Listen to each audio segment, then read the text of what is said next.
Welcome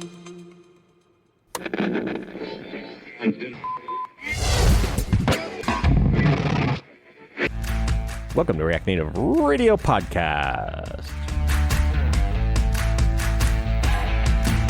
Brought to you by Lumen Marshmallows. But remember, marshmallows are only for team players. Episode 323, Static Hermes. Hey everybody, I'm Jamon. She's Robin, he's Mazen, and we are React Native Radio. Today we have a really fun guest, Tzvetan Mikov. Tzvetan, did I say your name correctly? Yes, you did. You did. Even the last name? This is a point of pride for Jamon. Well, Or is it Mikov? Yes. Mikov. Okay. Yes. Tzvetan Mikov. Why didn't you keep the stress in the same spot? It would have made it a lot easier for me. Yeah, I didn't choose those. That's okay. It's been a problem. Tell us a little bit about yourself. Like, where did you grow up and how'd you get into tech? You know, that sort of thing. Oh, well, okay. So that's a long and boring story. I grew up in Bulgaria during communism. It was, well, that's a different topic. Anyways. I can do a whole episode on that, I'm sure. I was maybe 5th grade when I started seeing magazine articles about computers. But computers were really actually hard to come by in Bulgaria at that time. Even though we would manufacture them for the entire Eastern Bloc, nobody could buy one. They weren't available. But I really got into it, so I bought books. I read the books without ever having touched the computer. I made a keyboard out of carton, drew the letters there and started practicing. Started writing software in a notebook without ever having touched the computer. That's amazing. Yeah, that's like a whole new level of pseudocode. Yeah. Well, he wrote all the code and then Yeah. eventually got to where he's at and wants to now compile all that code. I see where What the a- story like- is going. That's where this is going. Yeah. This is where Yeah. that's going. I see it. It was, and then eventually I was able to get to the single computer in my school. And the teachers, to their credit, were very helpful. So I was able to get some actual coding in, to type in the computer all of that software I had already written. Yeah. But this was still like a hobby. And then I won a programming competition in the school. And they gave me a box of floppy disks, which at that point were very expensive. In Yeah. Norway. And I was hooked. It's like, oh, I can get stuff from this. I was hooked very early on. And all of a sudden it was portable. Yeah. So Jamon, didn't you used to bring computer programs on a floppy disk in a boat to somewhere? Yes. This is a whole thing. Previous episode, I went all over that. That's amazing. That's how it started. I don't What think language were you writing like pseudocode in? Basic, of course. Apple II Basic.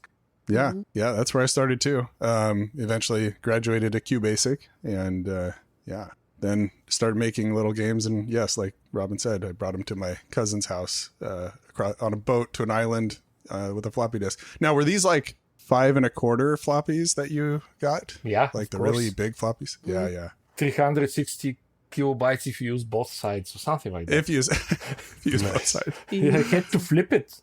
right? Yeah. Yeah. Yeah. That should be good enough for anybody, right? Like that's enough. You shouldn't need more than that. Teaches you to be efficient. Right. That's pretty awesome. Thanks. We are going to get into our topic today, but before we do that, I do want to talk about our sponsor, which is, surprise, Infinite Red. Infinite Red is a premier React Native consultancy. We are located fully remote in the US. We don't have anybody in Bulgaria. We're a team of 30 senior plus level React Native developers and support staff and have been doing this for basically a decade now. We're working on it. It's getting close. And if you're looking for React Native expertise, just hit us up at infinite.red/radio. And don't forget to mention that you heard about us through the React Native Radio podcast. All right, our topic. Our topic today is about Static Hermes. And we're obviously talking, with Tzvetan. Tzvetan has been leading that team for how long now at Meta? Well, I've been leading the Hermes team since 2016. Yeah, Wow. so way back in the beginning, well before it was even Almost a decade ago. announced. Yeah. That's right. Wow, yeah. That is a long time. I didn't actually know that Hermes goes back that long. That is something else. Yeah. But yeah, so that's pretty amazing. Of course, we got the first word about that from Mark at the 2019 Chain React, and that's where it was sort of, Hermes itself was announced, and then Static Hermes was then announced in, I think, 2023. Is that correct? Yes, I think. Yeah, in the React Native universe. Yeah, that's right. Obviously, it's been a work in progress all along. You've had this amazing team. But yeah, let's, okay, we're app developers here. Most of our audience are app developers. They're JavaScript developers. They're TypeScript developers. There might even be a few Flow developers in the audience. We don't know. But we need you to dumb this down. Pretend that we don't know what bytecode is. We don't know what machine code is.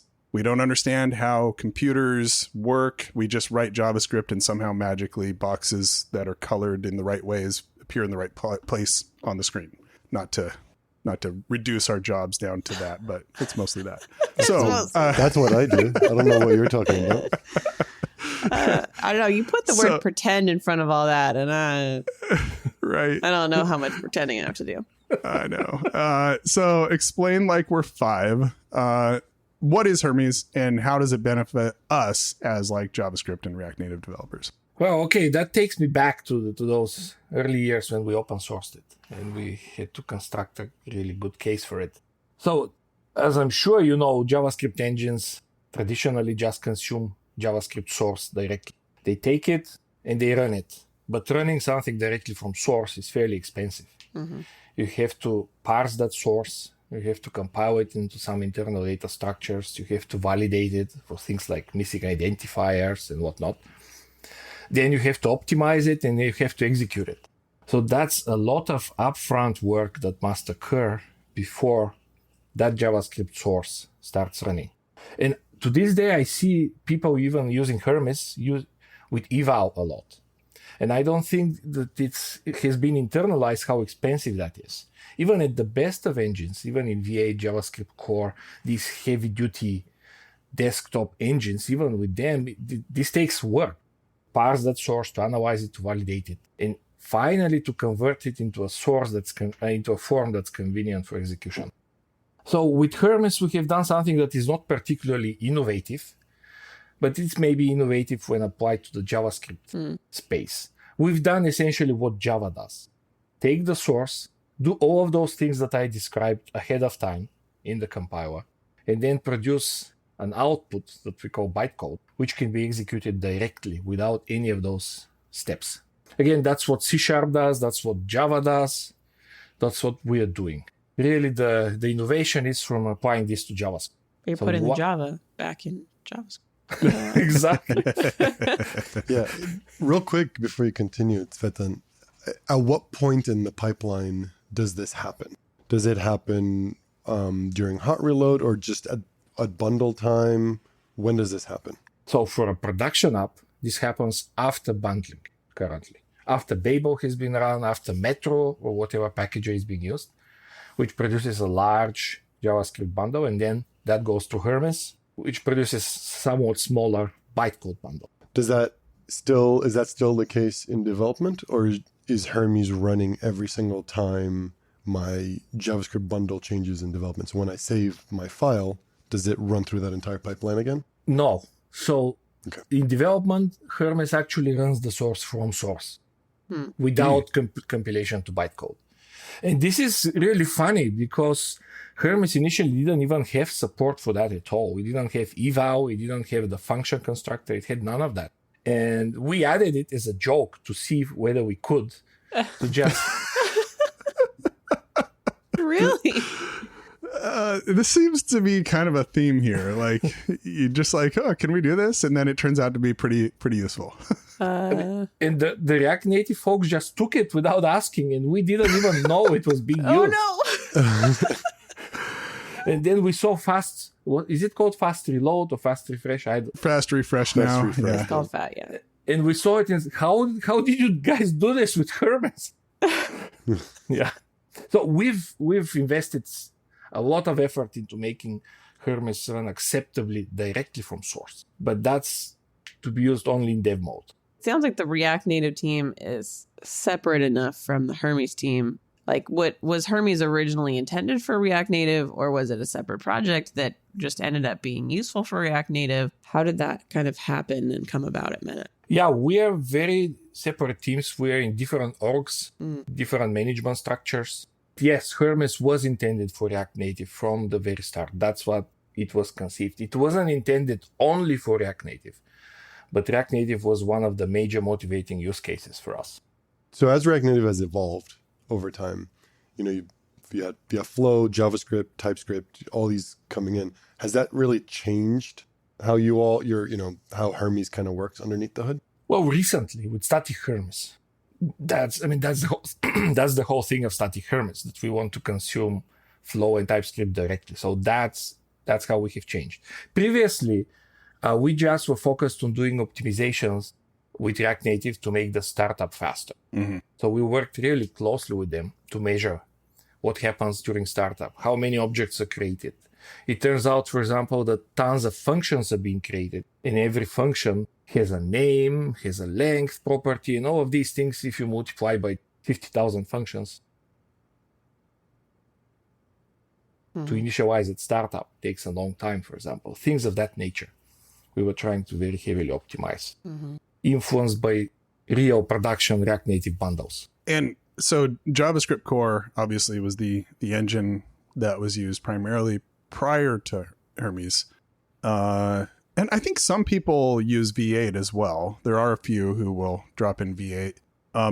Can you basically use any JavaScript engine and just drop it into React Native? Is there a lot of work that has to happen to make that happen? And then also, you already mentioned startup time. Was that the primary problem with all of the existing ones?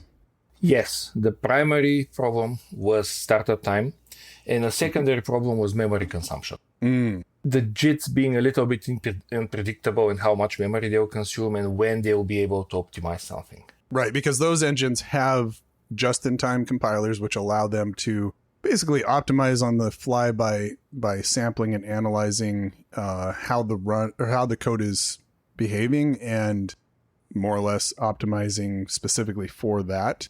Something that Apple doesn't let us do. We're not going to get too far into that, but it doesn't let us do with any custom engines. Yeah, Apple doesn't let us produce machine code, which is the code that the CPU executes. I know you know that, but I'm doing what you asked. That's No, yes, yeah. Don't Jamon knows assume it. Yeah, Jamon knows it, but I think a lot of our audience probably doesn't. Tzvetan knows why I know this. It's because I've sent him hundreds of stupid messages over the past 3 years, 5 years. I don't know, like just saying, okay, so this is my mental model. Tell me why it's dumb. And he very nicely helps me out. So I mean, honestly, a lot of React Native developers, for better or for worse, don't have a mental model of how this all works. And it's because, I mean, you can easily get away with not having one because it kind of just works and it does its thing behind the scenes. But it's such a level up to understand it as an app developer, because it lets you do more with native integrations. It lets you debug better and faster when you're getting native errors. Like, it just understanding what you're shipping better makes you a better developer. I agree. Like, so that's why we're doing this, because we want to help the people out there that don't understand this to form that mental model. Yeah, and by the way, this is just a quick episode on a podcast. I would love to do more deep dives on this stuff, because this is a huge rabbit hole. So many things. We can do more episodes. I'm planning on actually reinvigorating my Jamon's Code Quest YouTube channel to explore some more Hermes and other related things. I did one episode already on it, but our time is going by quicker than I expected, of course, as usual. There's more I want to talk to you about with Hermes itself, but let's move to Static Hermes, because, that's the title of the episode. So a few years ago, as you kind of alluded to, you wanted to start taking advantage of the type information. So Flow and TypeScript come with type information. In other words, instead of just being a variable that is defined with const foo equals whatever, or let foo equals whatever, it actually is annotated with the type that we expect with TypeScript and Flow. Turns out that information is actually useful to you on the compiler level. Can you explain why this was interesting to you? And we'll talk about like the compilation to binary to machine code later, but really more on the optimization level. I kind of want to hear your thoughts on that. Yeah. So, I mean, we were thinking about how to take Hermes to the next level in terms of performance without making it much more heavyweight on the runtime side. So what can we do to make it faster without essentially re-implementing V8 or JavaScript core, because that wouldn't make sense. They already exist, they're great, but we are aiming for a slightly different use case. The cost in executing JavaScript is from all of the uncertainty. You don't know the type of something, so at runtime you have to check it. And what the just-in-time compilers typically do is they speculate. Mm-hmm. They assume that something is a certain type after they've observed it for some time, and they generate a bunch of code based on that assumption. And then they have to check every time, does the assumption still hold true? Mm-hmm. And if it doesn't, then it's an extremely complicated process to the so-called de-optimization, to go back to less optimized code that doesn't execute with that assumption, but is slower. So this is all very complicated, very effective to a degree, but also very complicated. Just to stop you for a second, because I think this is a super important point. You write a function in JavaScript. And if you had a just-in-time compiled engine or like compiler engine, you run this function, and the first 3,000 times it runs, you're getting a float, like a number, like as the parameter of that function. And so the just-in-time compiler says, okay, well, instead of saying, okay, is argument 1 a string? Is it an object? Is it, an array? Is it, you kind of like, it's checking all these things. It kind of like says, okay, it's a number. So let's check, is it a number first? And then just run this code that we have optimized for it being a number. Like everything up after it, you don't have to check anymore because you know it's a number. But it still has to check if it's a number. It still has to like say, okay, if it's not a number, then it has to go back to the old way, the de-optimized way of checking every possible thing. And just a general principle of programming and computers, they're running at the same speed. JavaScript, Ruby, C++, all these things are running at the same speed. The only difference, the same clock speed, right? The only difference is how much work they're doing, right? To do That's the what same makes result. One language slower than the other. Exactly. That's literally just doing more. It's not optimized. Exactly. Skipping a bunch of the code paths and code to just get back to working on the other things. So does that make sense? And then, hopefully that kind of sets the scene there. On that point, I found it really interesting that you explained to me last week that console log, just like your regular console log, is doing that. Mm-hmm. It's checking the type. It's just like going through all the types, trying to figure out what it is before it can print it out, which is why they're so expensive to leave in your production code. It's crazy to me. Anyway. Exactly. Yeah. This is a fascinating way to look at it, that they all run at the same speed, but they do different amounts of work. Yeah, I remember that. That is really cool. That was a kind of a breakthrough for me, because I don't know, you just have this like impression, like if you have like a really fast car versus a very, very slow car, they go at different speeds, but they're doing the same amount of work, but it's different with a programming language. The clock speed is constant. It doesn't change. You're still running the same computer. execution. Like it's determined by your machine and your processor, how everything goes. It's at the rate that your machine can process it. But what if it was a tractor? Everything changes. If it was a Kubota, speed, it's good. Slow. My top speed, the top speed of my Kubota is 8.5 miles per hour, and don't forget the half because that matters. That's where JavaScript is. JavaScript is a tractor. Is the tractor? It's a tractor. No, but really, when it comes down to it, why is C++ fast? Well, it's fast because tons of companies have put tons and tons of money into optimizing and basically coming up with tricks, more or less, on how to get to the result faster. And that's what you're doing here too. And it's fast, but you have to but you also have compiled it. Like you've done a bunch of work on it prior to running it that makes it like, that means when it's running, it's fast. That's right. Because the compiler has all those built-in optimizations. Exactly. Anyway, Tzvetan, I interrupted you. Go ahead. So we were talking about how to get Hermes to the next level performance-wise. And there are all tricks that we could do at runtime, or we could do profiling ahead of time and then somehow try to use that, which is, by the way, a trick that we still have in the bag and probably will do. And then I thought, what if we just tried to cut the Gordian knot? Let's eliminate all of that complexity. Let's just use the types that the developers have already put there. And that should, in theory, allow us to run with the same performance as C++. Which is amazing. Yeah. It's... Well, but it's not groundbreaking for, like you said, for like a Java developer. That would be like, well, yeah, of course. Yeah. Exactly. Yeah. Although, ironically, Java didn't have ahead-of-time compilation to native code until fairly recently with Grau. Before that, it wasn't really. But yeah, anyway, so that's how it started. And it was just a quick experiment. Could we implement this little procedural language that vaguely looks like JavaScript, but is actually based on Flow and TypeScript? It turned out to be much harder than we thought. Much, much harder.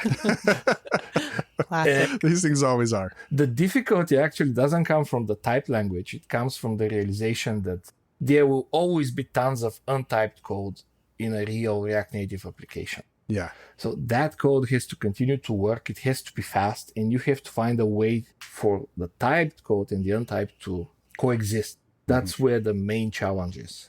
That's what has taken the majority of our time. And when you have untyped code and typed code interacting, that means the untyped code could be sending the wrong type to a typed function.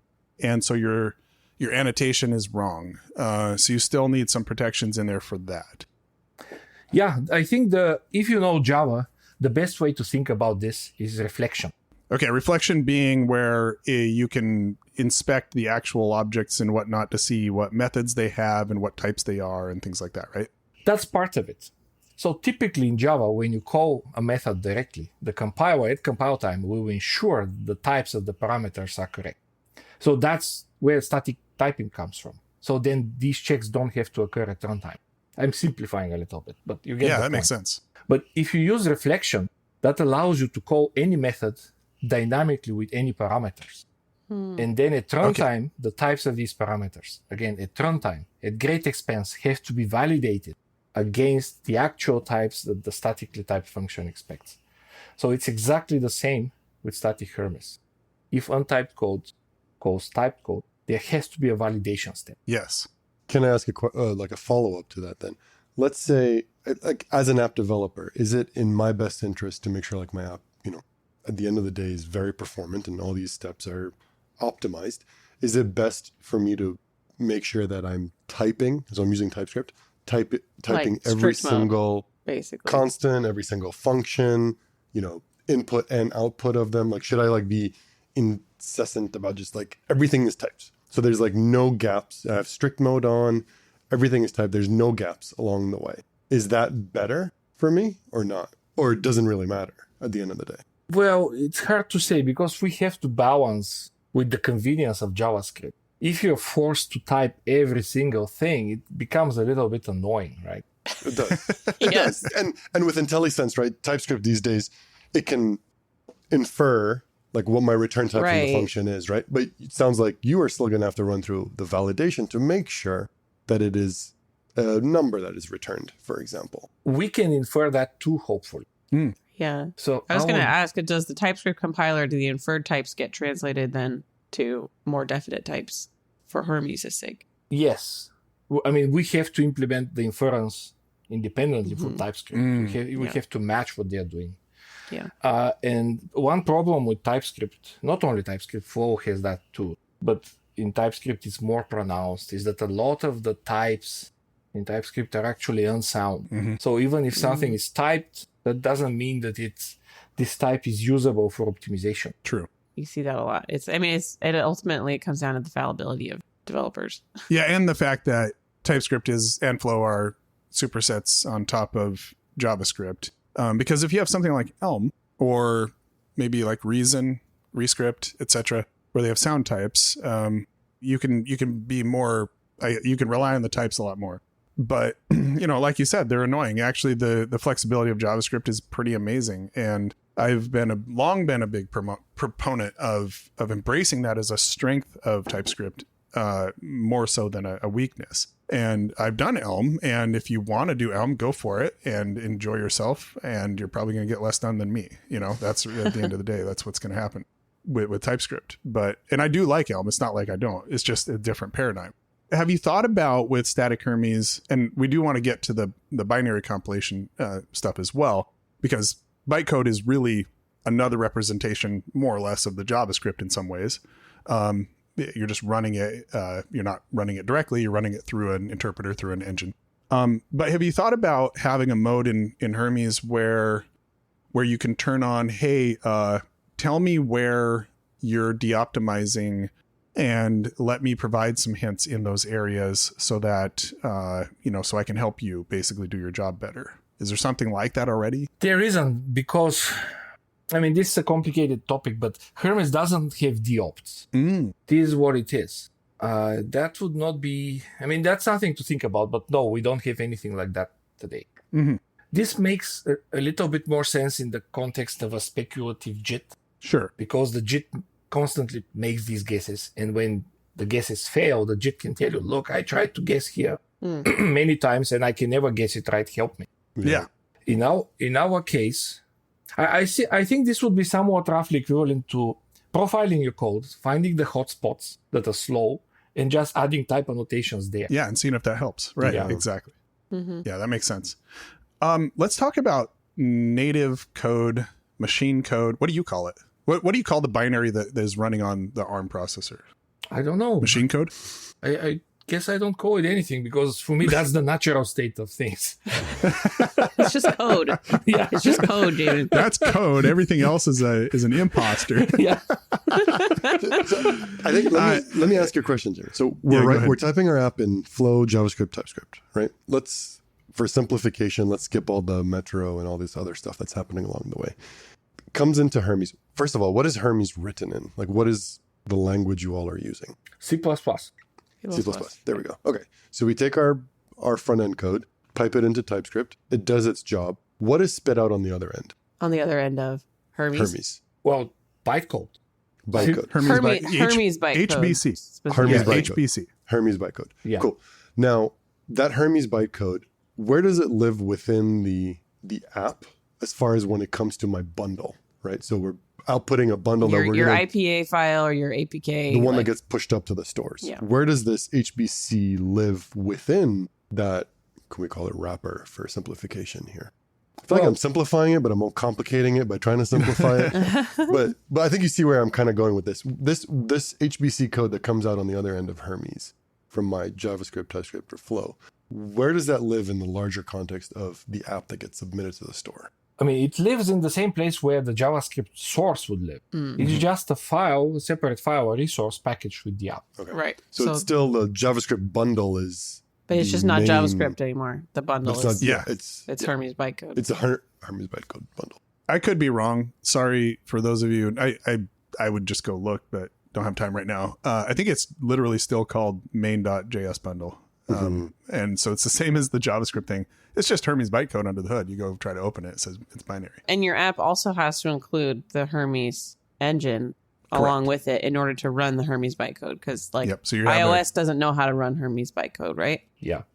And I made that simplification because I also came to the realization not long ago where I thought, looking at that main bundle JS, I was deploying, again simplifying, deploying a JavaScript file. Right. Which used to be true. Store. Like Which that used true, to be right? that used to be true, and that's what JavaScript core was running the JavaScript directly. And I thought Hermes would come in, do its compilation, do its optimization, but then still spit out a JavaScript file for you at the end, and then that kind of lives in the larger context. But I think that's good to know that it's no longer. But no, it's spitting out its own machine-like bytecode. Yeah.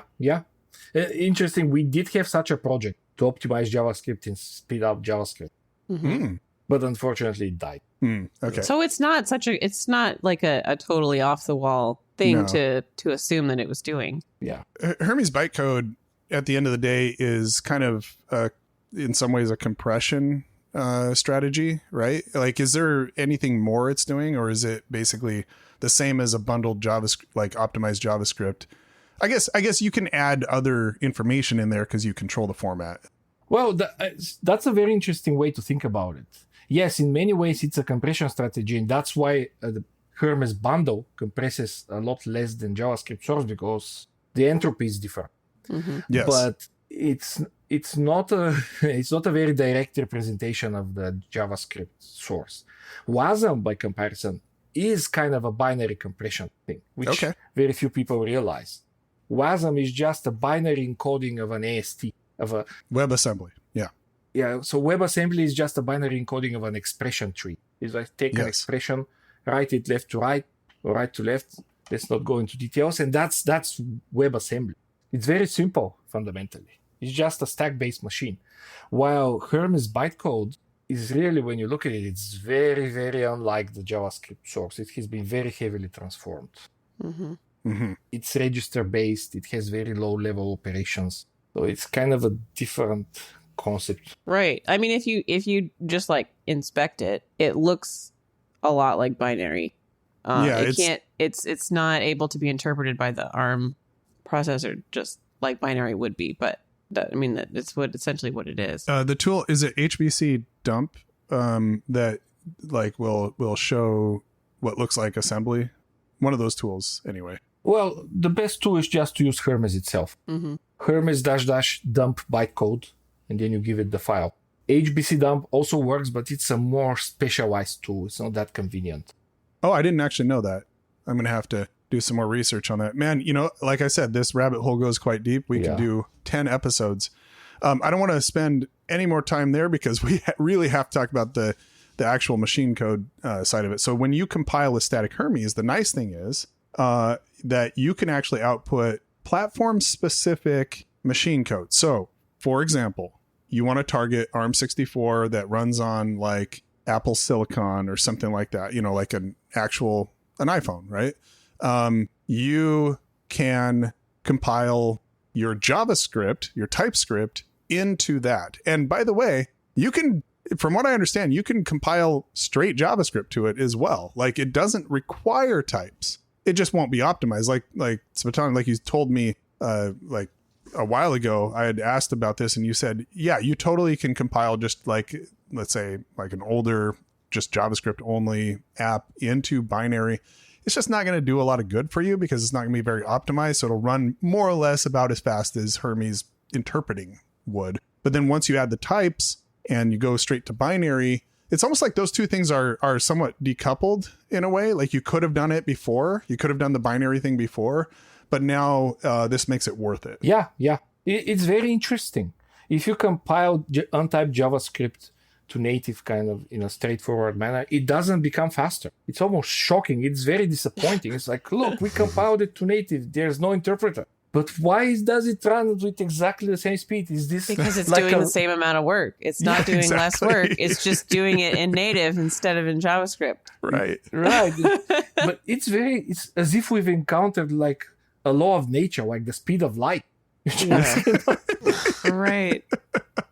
So, I mean, it seems like, it feels like a big takeaway here is that typing your code is one of the biggest things you can do to improve performance. Static Hermes. Yeah, with Static Hermes. I mean, because like Static Hermes is not going to really give you any gains if your app is entirely untyped JavaScript. Oh, well, so it will give you gains. So I wanted to mention that a little. What you said was correct in 2023, but our vision has evolved a little bit since then. So we implemented the JIT for Static Hermes, which speeds up untyped code.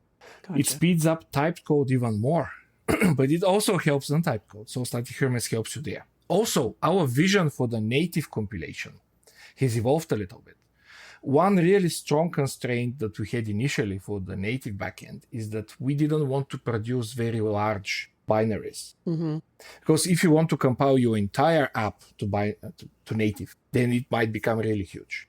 But since then, we introduced the Jet and other technologies. So now it seems like maybe you want to compile only parts of your app to native, and then we can afford to have a different code generation strategy for native, which is actually much faster. This opens up really fascinating possibilities. So on iOS, even JavaScript core, when running React Native, cannot produce native code. Mm-hmm. So even Apple's own technology is hobbled on iOS, which is good for us in a way because it allows us to compete on more equal footing. But with Static Hermes, you can take your regular untyped JavaScript code, compile it to native, and run it on iOS with much higher performance, even though it's untyped. That's amazing. And it's sort of optimizing to bytecode? To native. Or native. To native. Yeah. Like so machine code. You shouldn't do that for your entire app, but you pick spots, compile them to native, and they will run fast on iOS, really fast. That's awesome. And actually, really quick curiosity question. If I were to use Static Hermes and ignore your advice and just go ahead and compile the whole thing, which is possible. You've done this, I think. I think you have. Yeah. And yes, huge binary, whatever. I would not have to ship like the Hermes binary with my app then. It's like, I'm good, right? Right. But you have to keep in mind that in a way you are shipping. It's just part It's just in your binary. Yeah. Right. Wow. I have so many more questions. Like, okay. This is what happens every time Jamon talks to Tzvetan. It's true. It's so if that happens, is it putting all of its functions into that binary, or does it only put the ones that your code seems to need, for example? Well, that's the thing about JavaScript. You never know for sure what will get executed. There's no way to detect because it's so dynamic. You have to afford that every single ECMAScript function may be invoked. That's why it all lands in there. Yeah. It's like a tree. Okay. You almost need every single branch to know which one you're gonna take, right? Because you can't just assume that, okay, no, this is going to be a number and only ship me my number. But in turn, something else runs through it. It's because you can call methods with strings, and those can be dynamically generated at runtime. So you could construct console square bracket and then give it a foo function, and that foo function could be log, but you just don't know that. Yeah. So you have to ship log with it no matter what. Yeah, that makes sense. I have a question that's more related on like React Native in general. So when we made the pivot to new architecture, new architecture, the whole thing was C++ and speed and all that kind of stuff. And Hermes is C++. Was that a positive for Hermes that, that we're looking at C++ code rather than, what was previously there for speed also? So we're talking about same languages talking to each other. Or does it not necessarily matter because Hermes is only looking at your JavaScript, TypeScript, and Flow code, and then at that point, it's down to the machine level code, so it's fast regardless. I don't think the difference between the new and the old architecture is that large in terms of the programming language. It was C++ before as well. Yeah. However, I'm really not a big expert on the internals of React Native. And I should say that at Meta, I believe we've been running the new architecture for a long time that I even forgot about the old architecture. so yeah. But in practical terms for Hermes, for us, it did not make a huge difference. Although the introduction of Hermes is what caused us to develop JSI. And JSI is what enabled the new architecture. Yep. Yes. Yep. Yeah, the core API of Hermes became very useful outside of it. Okay, I have two last little questions here. One is that do you anticipate Hermes being used outside of the React Native context for other types of things? Well, I don't know whether I anticipate it, but I would love for that to happen. I've complained many times on Twitter that people outside of React Native don't realize that Hermes even exists. While I think it's pretty awesome. It is. It doesn't get enough. It doesn't get enough attention and love for how awesome it is, and that's because it works so well that it's just like it's invisible. Oh, stop! It has its share of problems, but let's not talk about them. That's what I say about my code. I feel like, again, I love this topic. It's one of my favorite topics. I love the technology. I think it's super fun. Years and years and years ago, was like, why can't we compile JavaScript to native? I was like, we should be able to do this. And there are some attempts out there, but this is really the one that I think has hit the mark much, much better. And it's actually out in production and being used. When do you think Static Hermes is going to be at a point where, I don't know, I guess obviously stable is a big question, but do you have a target for like a stable, like, hey, this is going to hit your master, your main branch on your repo. It's going to be the primary way you ship it, etc. Like, do you have any sort of idea on that? Yes. So, but in order to explain that idea, I have to very quickly say that, and this is mostly my fault, people have a little bit of a misconception of what Static Hermes is. Static Hermes is a superset of Hermes. In many ways, it's just the next version of Hermes that does all that Hermes does, but better. And it is already replaced Hermes. And it will definitely become the default in React Native instead of Hermes this year. Okay. In terms of running the existing untyped code, just like Hermes does, but a little bit faster, a little bit better. If we're talking about the typed features of the language, when they are going to become mainstream, so to speak, that is a much harder question. We certainly want that to become ASAP, but there are ecosystem problems around that. I don't know whether I would be sharing too much, but it is our absolute goal is to completely get done with all the features of the typed language this year, before the middle of the year. I mean, obviously we're not going to hold you to it, but it's nice to know that it's drawing closer. Because I know this has been a labor of love for a long time, which is, pretty amazing. Very last question. Conceivably, could you write Static Hermes or Hermes entirely in Flow or TypeScript and compile it, the compiler and the engine from that, like dogfooding it? Well, you can write the compiler in TypeScript or Flow. You can't write the engine because you need to implement a garbage collector. Well...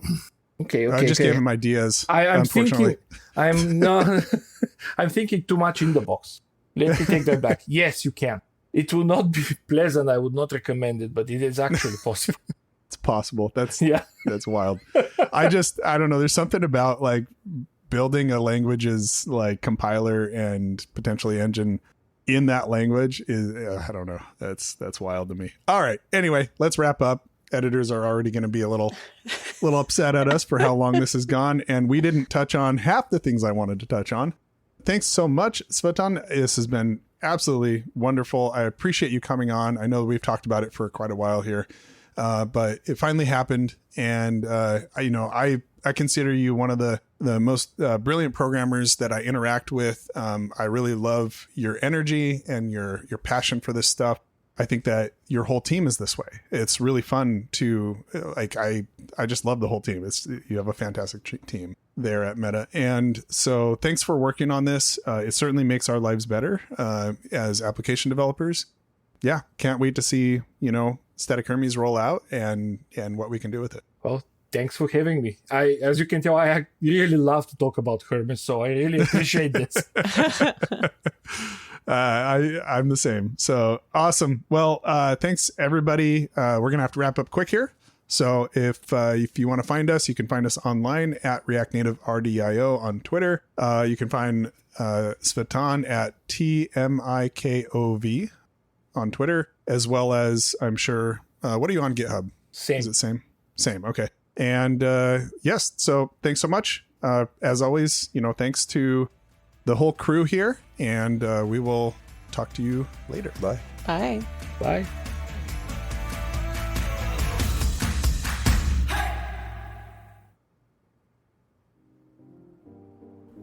As always, thanks to our editor, Todd Worth, our assistant editor, Jed Bartosky, our marketing and episode release coordinator, Justin Husky, and our guest coordinator, Mazen Chami. Our producers and hosts are Jamon Holmgren, Robin Hines, and Mazen Chami. Thanks to our sponsor, Infinite Red. Check us out at infinite.red/radio. A special thanks to all of you listening today. Make sure to subscribe to React Native Radio on all the major podcasting platforms.